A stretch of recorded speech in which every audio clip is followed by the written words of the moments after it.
but you don't see it. And I think I read many of the reports, and today I'm surprised that he said that he's reporting on both sides. I'm really surprised. The question is, when people got their land being taken over by foreigners, I didn't see that in the last report.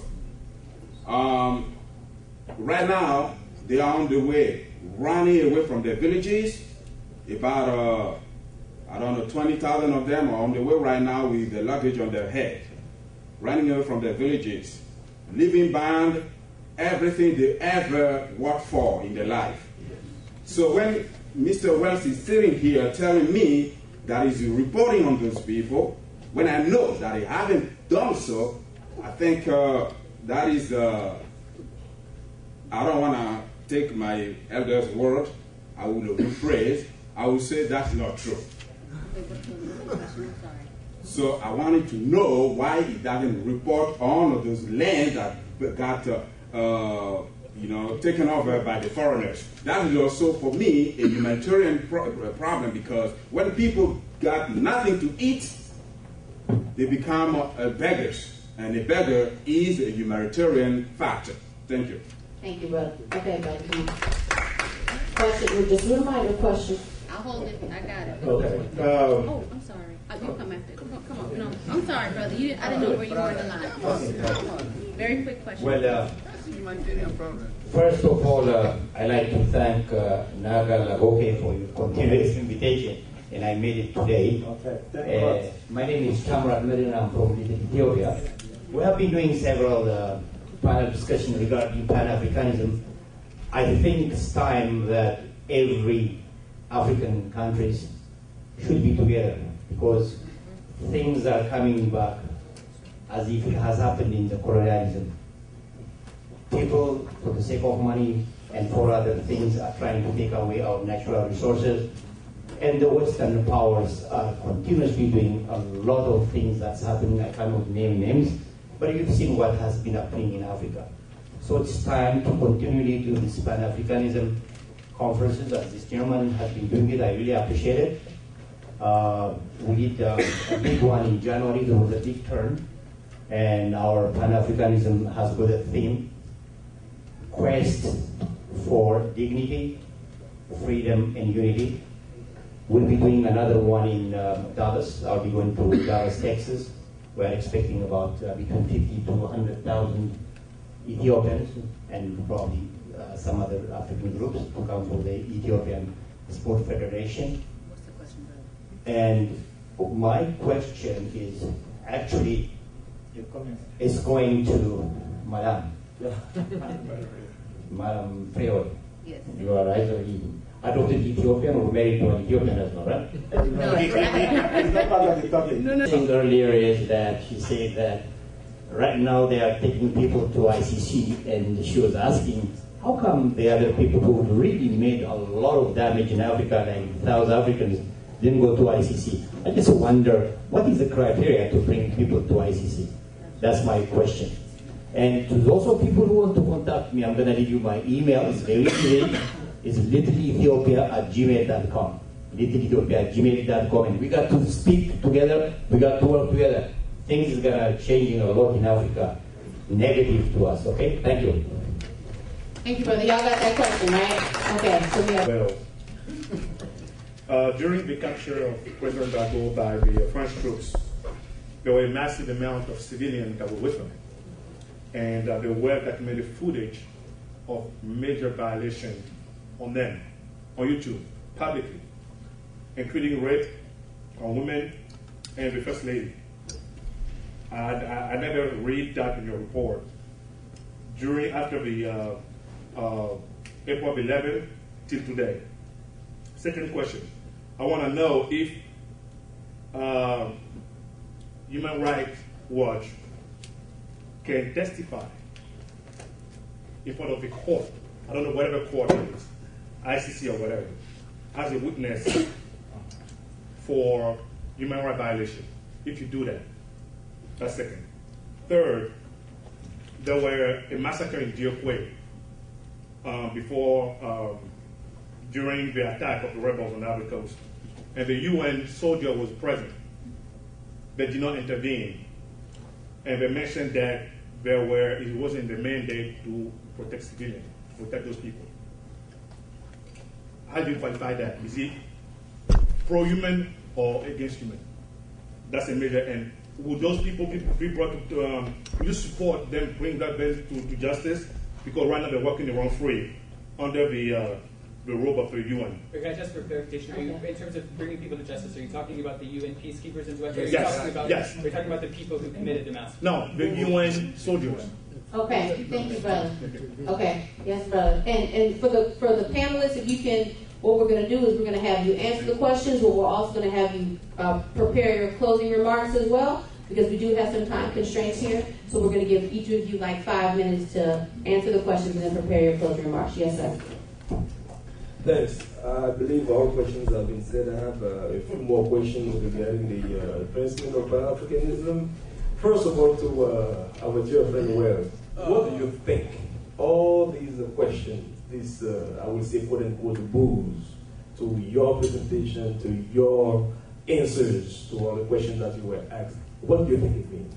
That's the first question. Second question, do you think, and I'm going to rephrase that question, I think Dr.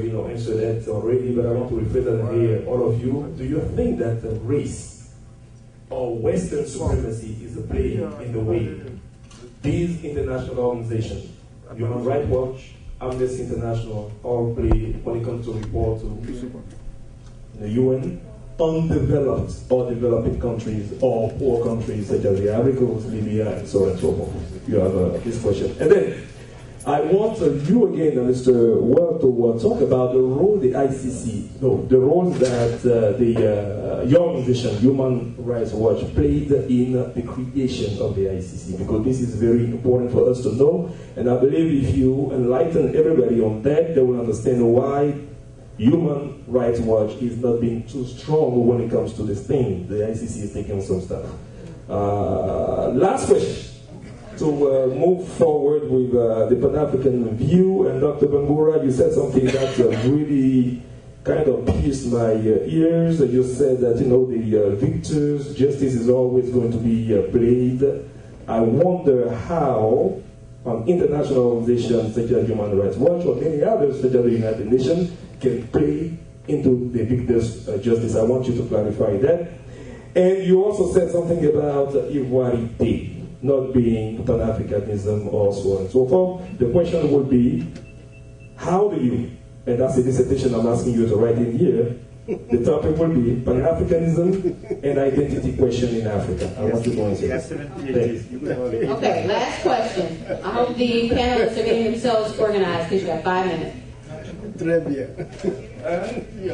My name is Alex Zawi, and my question is directed to our Mr. Matt Wells for Human Rights Watch.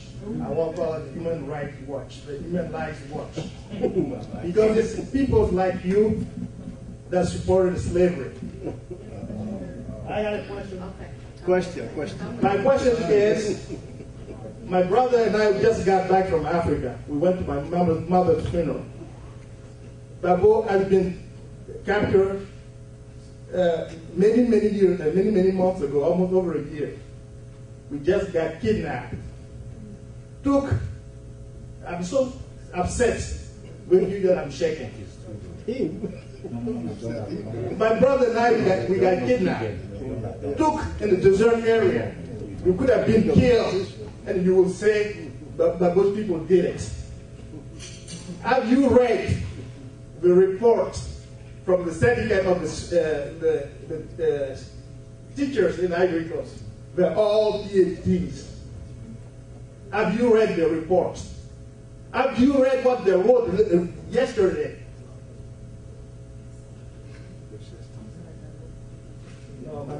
My question is, if we were killed, you will say that Babo's people killed us, right? Right?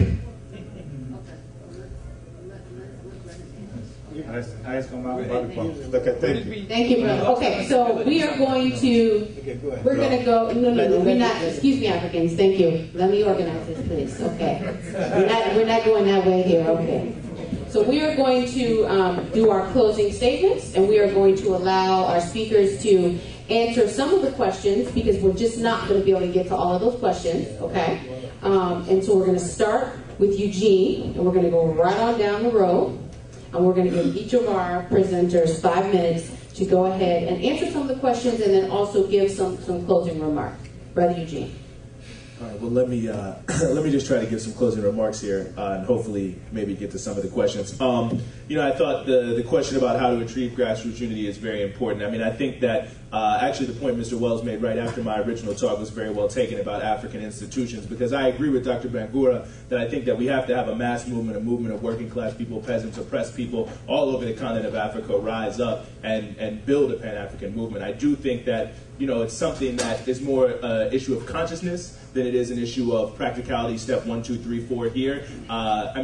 Obviously, things have been put forward. There was Shika Anta Diop's book about how you can achieve more Pan-African unity very quickly. But I think fundamentally it's a question of political processes. And so I think what we need is more movements like what we're seeing in Togo, what we've seen with the youth in Senegal, what we saw with Occupy Nigeria, that can start to not only attack the conditions of poverty and things that are going on in their country, but also address the consciousness, Pan-African consciousness, to reach people, because fundamentally you can't force continental government on people, even if it's a good idea. It has to be something that they accept and that they build for themselves. And I think that is really the problem with a lot of these so-called African institutions is, they have their own sectional, regional, political, economic interests, and they always just run to the West to try to find some way to resolve them and to use them against other people. I think we look at ECOWAS in particular. Look at some of these countries. You have Blaise Compaoré and Burkina Faso, the person who buried the Burkina Revolution, that led to the death of one of our most prominent revolutionary leaders in Africa, Thomas Sankara. Nigeria, where according to WikiLeaks, you got to pay the oil minister $5 million just to even get considered to have an oil contract. These people are some of the most corrupt, most selfish, most individualist people who claim to be so-called African leaders, and all of those leaders, I think, need to be removed immediately, right away, by the masses of people who can establish their own governments that meet their own needs. And I think that's how we will practically get to Pan-Africanism.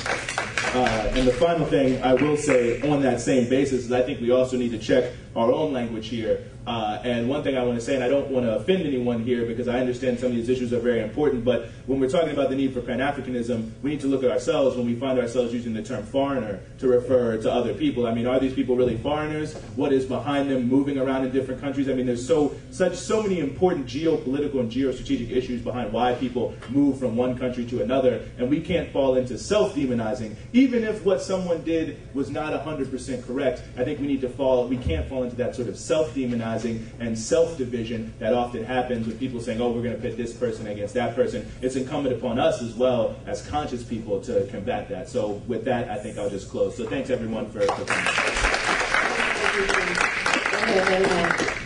I think there were too many questions to respond to in 5 minutes. Picked them up and read them, because for anyone to suggest that we said that what happened in Dwekwe was at the hands of pro-Bagbo forces has not read our work or has read a very manipulated version of our work. I can point you to the exact page in the report that the title is Massacre de Dwekwe impliquant les forces républicaines.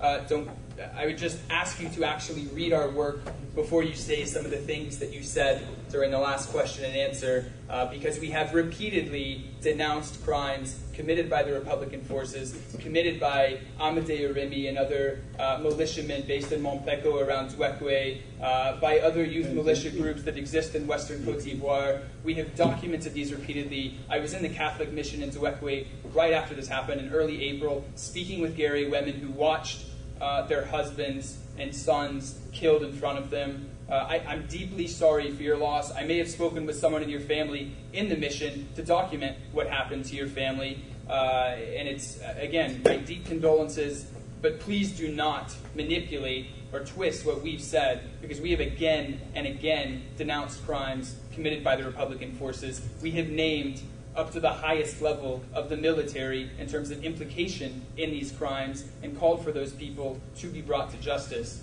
So I would just ask you, come pick up a report. If you have problems after, I'll give you my business card.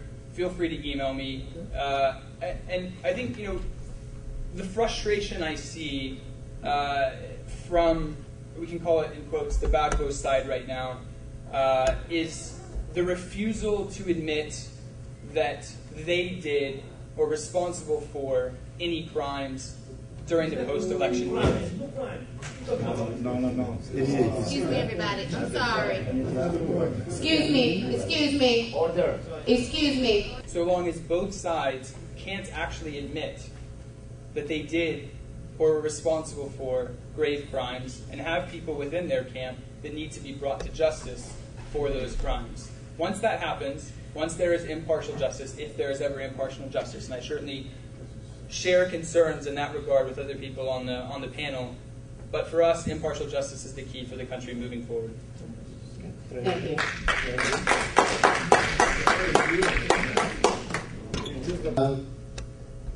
The wonderful brother asked, where do we go from here?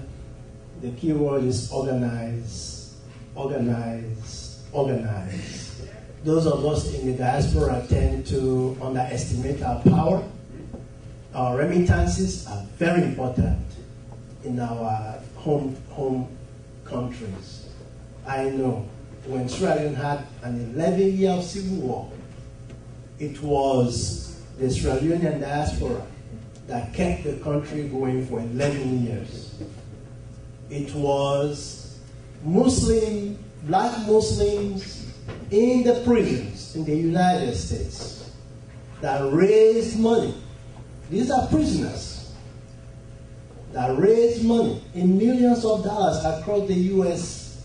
and built a state-of-the-art medical center in Freetown, equipped with all sorts of medical technology, and sent medicine, and even sponsor some doctors to go give care to their African brothers where they have never been in their lives. Why? Because people did not discriminate who gets the information. They shared it widely. We made sure that people, no matter where they come from the Peter Tosh School, as long as you're not a black man, you're an African perspective, and it worked. So if prisoners, black Muslim prisoners, can raise that sort of money and do something, just imagine the power that we have to make a lot of things happen. It means you have to keep fighting to have the right to vote in African elections. So those people can also start worrying like some countries are now doing. It means you have to start fighting for dual citizenships like some countries are now doing. So that way we also have some say in those societies where we send so much money to help our families and other people that are not even our direct families, but are like the larger family. Until victor's justice stops being the norm, I am not in support of the ICC or any special court, and I will continue to battle in my own writings, in my own talks, in any place that I go, either on the motherland or in the West, until there is some equity. I am very saddened to hear my brother say that in past talks, this place is so jam-packed, people were leaning against the wall. Today, many did not come because of one brother. We don't need those kind of people. You who came are more important than those people who stayed away. That you even attacked, that you even challenge his report. This is what we need. He needs to know where their shortcomings are. So that way he can go back. He's just one person in a huge organization. He can then go back and say, hey, these people, this is how they feel, this is how they think. So the biggest losers in all of this exercise are those who decide to stay home, and that's not Pan-Africanism. Okay. I'm going to try and try to answer some questions. First of all, I would like to thank all of you, those who came, and because this conference was a very important conference. we wanted to have a critical panel. My brother was here, Joe Akaria, and many others, and my friends. We decided to have a critical panel so that people can see the face of Matt Wells, people can exchange with Dr. Bangura, and then people can hear me. But because of maybe the opportunity many of you had today, most of the questions were, for Dr. Bangura and Mr. Matt Wells. Before I give my closing remarks, there is a very important issue. I don't know who spoke about the land issue. Somebody spoke about the land issue, and Matt, as you said that you were, available if anybody has some concerns. Maybe, I take the blame because I was, Corinne gave me your number or your name many months ago. Maybe I was busy doing other things. I did not get a chance in order to, to help you in your work. Because in Ivory Coast, and that's one of my biggest frustration against Mr. Ouattara, if you are supported by the UN, by friends, and then you have all the power, and as you know, that, Blaise Compaoré, shelter the rebels, and then after 10 years of that consistent crisis, you become the president of the country. And then we were hoping, now after you take Babo, send him to the northern part, take his wife to the northern part, the rebel strongholds, and then you take Babo's people, close allies, you put them in jail, and I will explain why they did that and why this process in my country is not sustainable. So when you do all those things, and then on a regular basis, and even if you want it, I know you cannot document the crimes committed by Ouattara since April 11, 2011. You cannot. Because the gentleman you saw who was maybe upset, who was shaking when he was talking to you, is my friend. And his brother and I were classmates. The mother died. They went to Ivory Coast. They found out, they can go and meet some friends and later on maybe take a cab and go home. Arrested. They took the 5 computers, gone on their ribs, and they took them to the forest.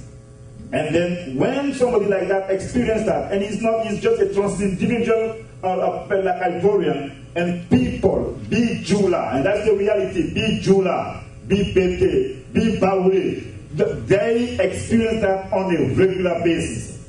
So my hope is that after this conference, people are going to contact you, and then we will be there to help you, so that we can have more reports talking about the crimes committed by Ouattara in Ivory Coast on a regular basis. Because when we know that, this is what we live every day. And then when we see that Babo's trial is approaching, and then all of a sudden the people who are attacking them in the western part of the country, they are pro-Babo forces, as to legitimize Babo's condemnation. And people, they can be frustrated about that. And sometimes when people do the report, they don't see all those things. Second thing about the land issue. I've been speaking, giving interviews, but I was so cautious to talk about the land issue in Ivory Coast. In 1998, a law was voted that if you are not an Ivorian citizen, you cannot own a land. Like you cannot have a big part of a plantation in Ivory Coast. You can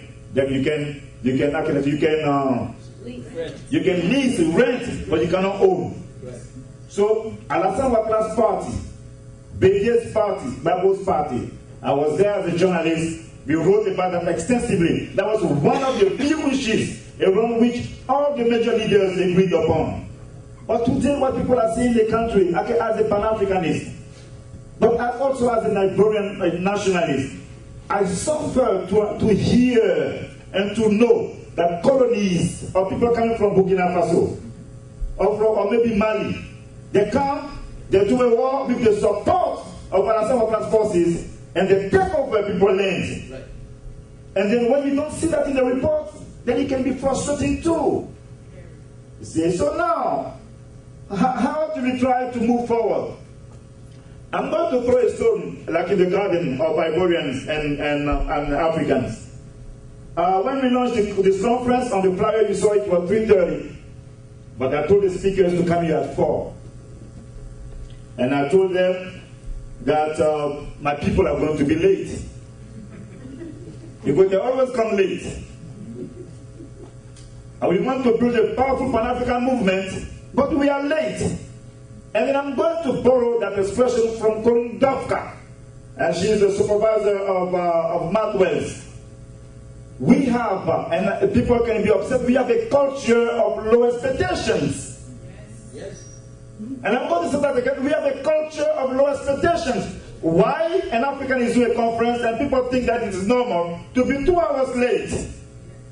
Just because, we are late, then let's continue to be late.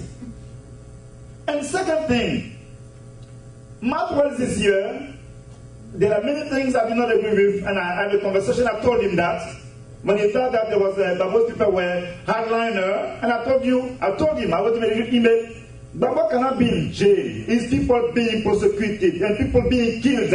And people say, okay, we want preconditions for true reconciliation and true peace in Ivory Coast. And you think that when somebody talks about preconditions, he's a hardliner. Am I a hardliner? Because I haven't asked people to go and kill Ouattara or overthrow him. But now, if people who have so many things against Mathwells think that the right way to deal with him is not even try to meet with him, to have an exchange with him, then you are wrong. You want or you don't want Human Rights Watch to continue their work.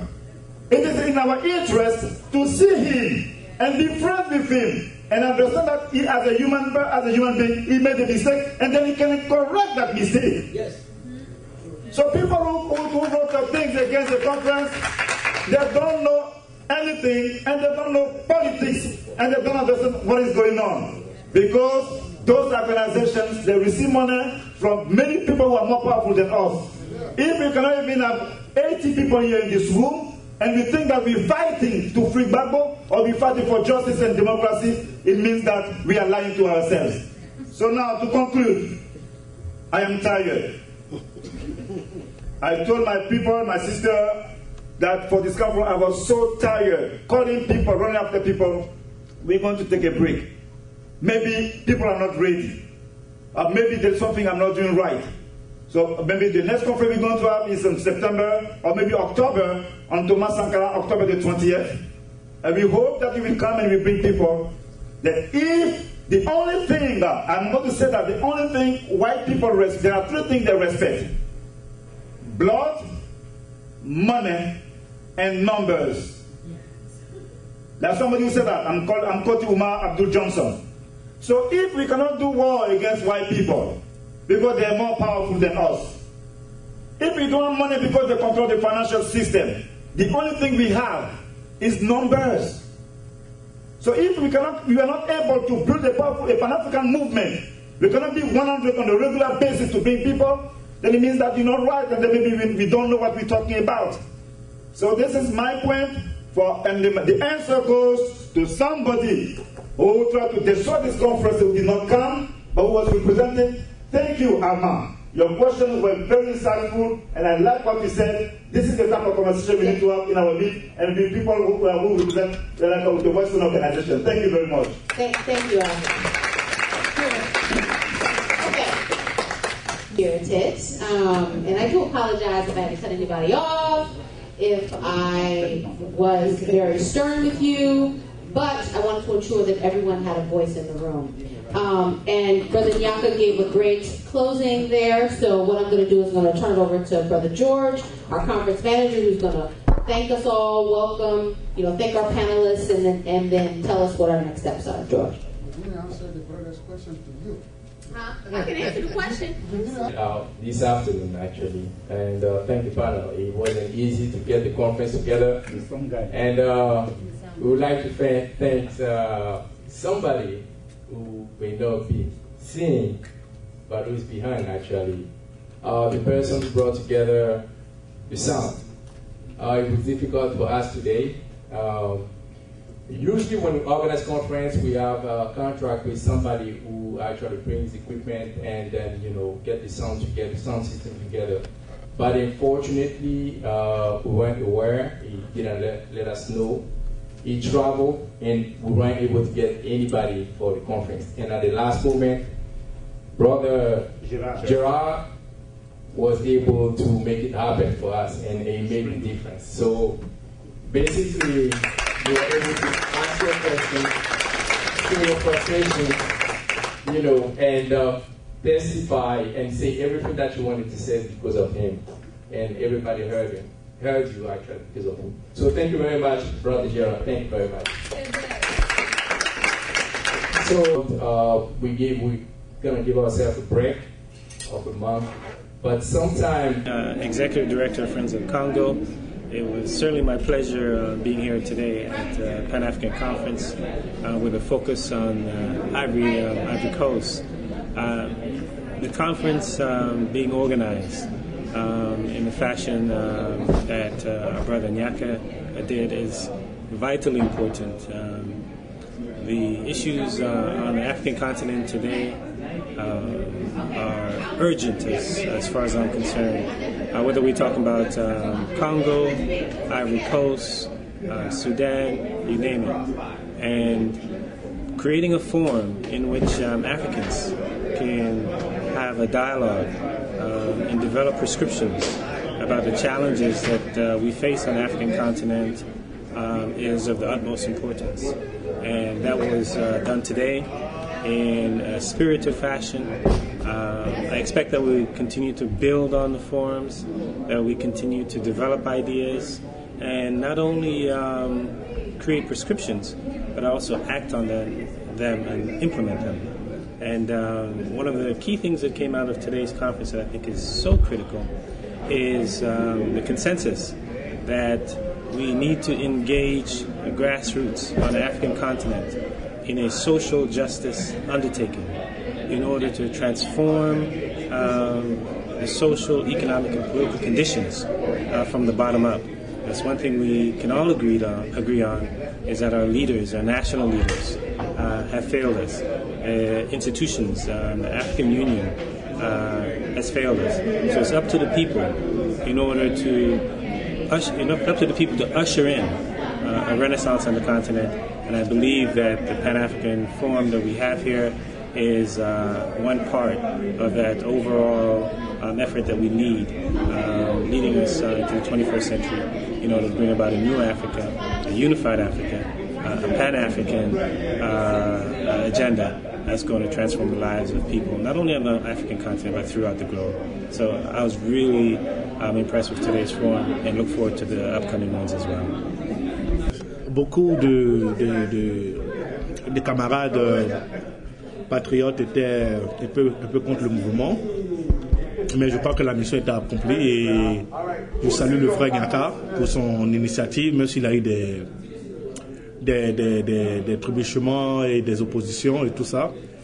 Mais la méthode qu'il a adoptée était une très bonne méthode d'amener des personnes qui vont contre et qui participent à la propagande à incriminer le pouvoir, le président et tous les patriotes pour la souveraineté, la souveraineté et la dignité de la Côte d'Ivoire, et à les confondre avec des questions pertinentes. Et ce que j'ai fait, et ce que bien d'autres compatriotes ont fait avec moi. Donc mon opinion, c'est que nous avons accompli notre mission à pouvoir confondre et, disons, ridiculiser ces grandes organisations-là qui font de la propagande à supporter un pouvoir fébrile. Mais par la grâce de Dieu, je crois que la résistance peut compter sur nous pour maintenir le flambeau. Et comme le président l'a dit, si nous tenons, il tiendra. Donc nous faisons notre travail à tenir activement et organiser ce genre de conférences pour informer l'opinion américaine sur ce qui se passe, à les informer, à leur apporter la vérité et les incapacités, les trébuchements, les mauvais reportages et les reportages belliqueux un peu tordus qui tendent un mauvais coup pour faire incriminer et jeter le discrédit sur la résistance, sur la richesse de la dignité en Côte d'Ivoire. Et je crois que nous sommes en bon train. Plus de conférences vont se faire et comptez sur ma présence pour être là. Et je salue tout le monde et tous les patriotes et tous ceux qui croient au relèvement de la Côte d'Ivoire comme d'antan Et on se revoit plus tard à la prochaine conférence. Kalagoke conference is always good to be attended, but I hope that my brothers and sisters from Africa will keep it cool. I know they have experienced a difficult time during the post-electoral, but remember one thing, there is no regime, there is no perfect regime in this world. So both sides has committed crimes, and we have to admit it. Instead of attacking some innocent people, we should find a way how to unify ourselves, get together, and free our continent in order to prosper and have a better life. Vous l'avez découvert ici. Encore un hit que vous avez découvert. Ivoire TV. Ivoire TV.